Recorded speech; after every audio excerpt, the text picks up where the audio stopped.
All right, well, welcome back to part 2 of our little Shuttle Wars series that we got going on here. In front of you, you see the Revell orbiter in the current state of construction where I'm at since I last left off.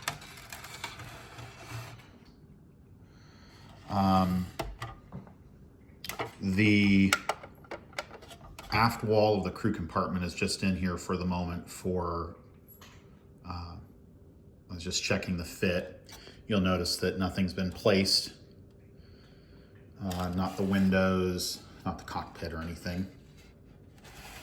So followed this just pretty much straight ahead, and of course we notice here, knew this could possibly be an issue, but there it is, that main seam right there. Oh, somebody wants some screen time. So it does look like we're gonna have to do some, not sure exactly. I want to mask this off. I don't want to lose the tile detail. So on some of the wider ones, like this one here, I may leave that raised area, just, lightly sand it down. Whereas on the smaller ones, I'll probably be more aggressive about getting that down and level. So I can see that.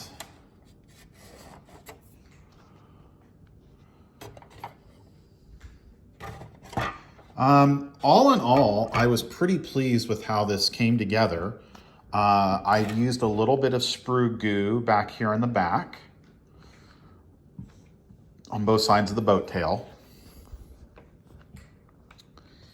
As you look here at this joint in the wing, where the wing meets the fuselage, you'll notice a few areas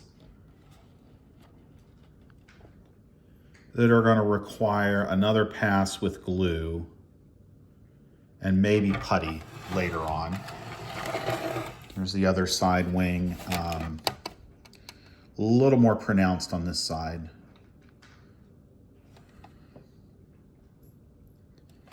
So that'll take a little bit of work, but I don't think it's anything I can't accomplish.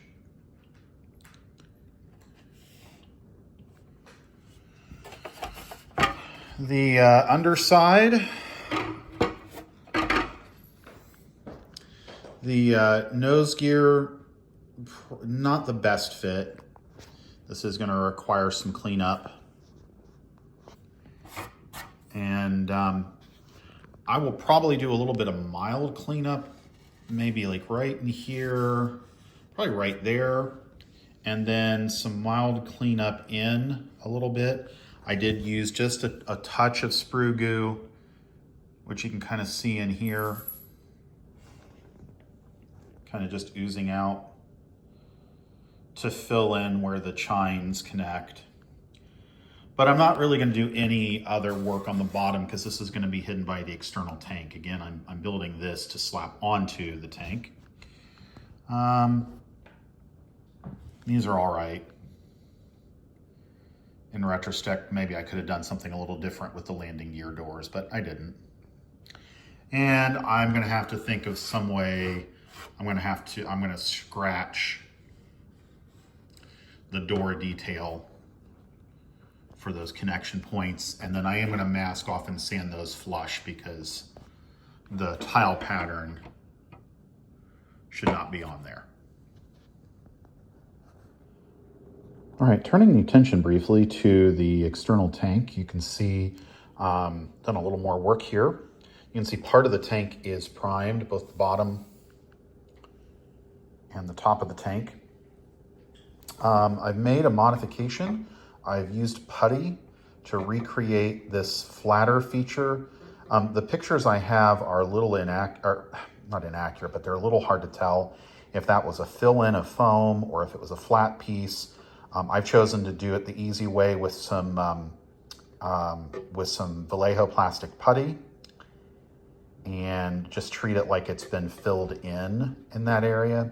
And then I've replicated that on the other side. Now this area here between that foamy portion and here is actually supposed to be these stringers. I don't feel confident in my skill to recreate that, so I'm gonna skip that detail.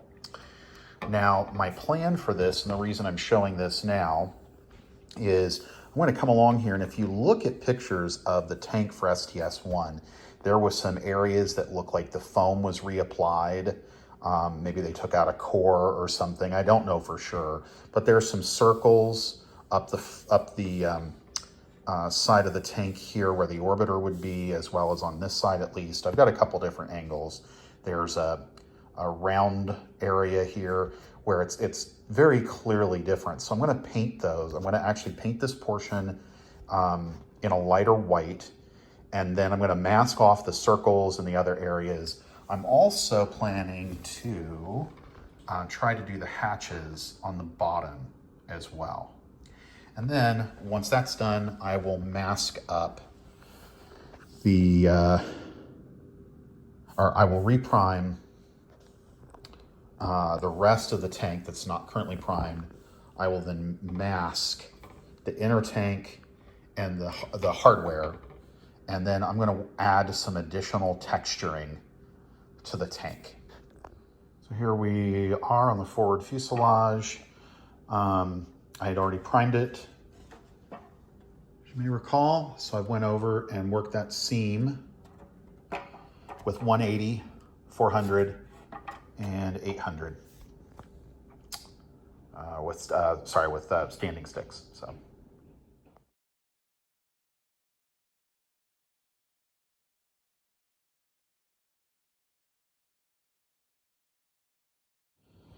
So as I was working, I noticed something that I probably realized beforehand, but it just kind of dawned on me, that here on the Revell orbiter, the elevon cover, the hinge covers, are not properly accounted for and depicted, at least insofar as I can tell.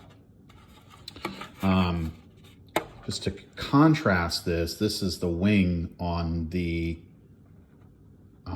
Monogram kit, and it is correct. So let me do same wing on same wing here so we see. So this is a starboard wing. So when we lay it over, those hinge covers, I'm gonna have to measure something out for them. And that's gonna mean losing some detail here. That I'm gonna have to mask and then sand to get flat.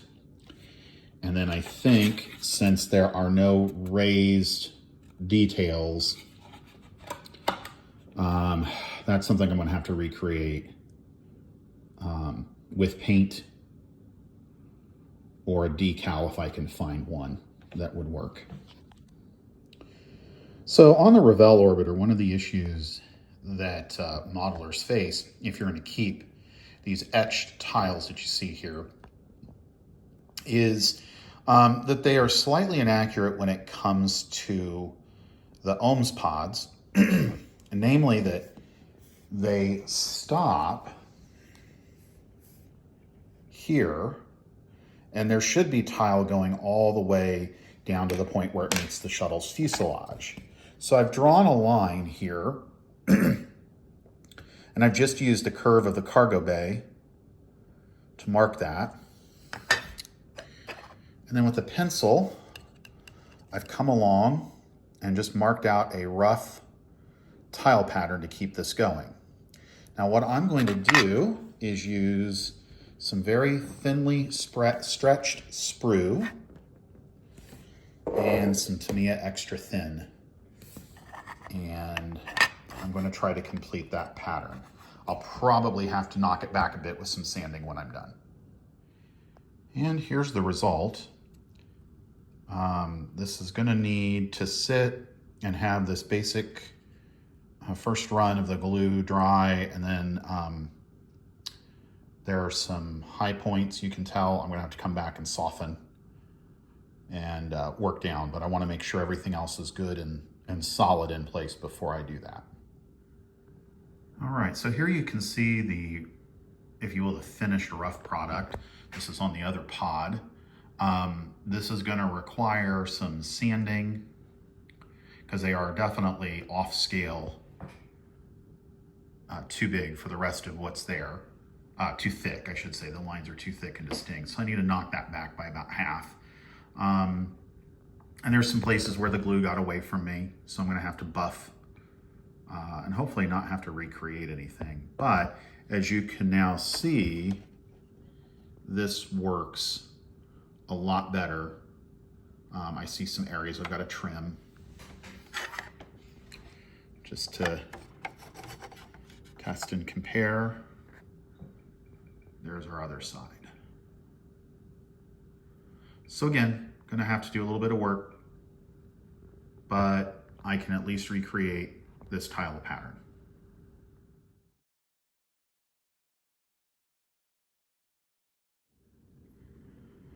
And I just used a trusty pin vise and a hobby blade, and we have our Star Tracker ports.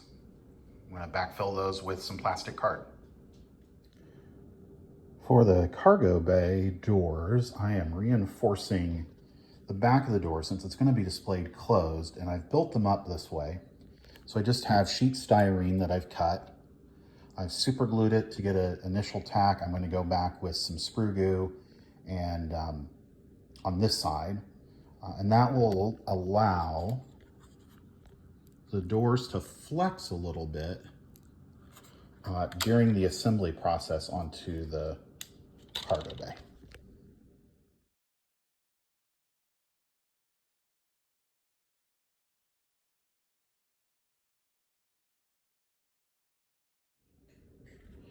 And I've removed the masking. I have kind of reversed the masking now, so the area here is all going to need to be sanded down smooth to eventually accept whatever I decide to do in terms of detailing the elevon hinges.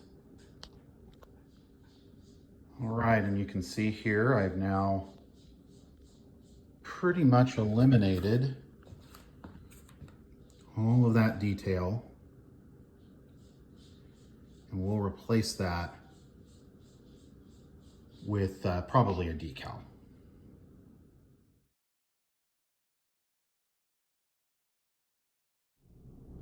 All right, so here we can see progress on the external tank.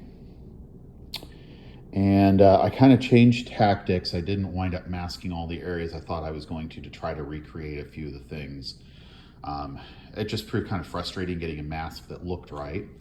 But after the priming and everything, then I used, the Rust-Oleum multicolored texture to create the foam effect. And then, since I've got such a wide area and there's not a lot of detail painting that needs to be done on here, I'm going with a rattle can, and I'm going to use Rust-Oleum Heirloom White. And so we'll see how that comes out.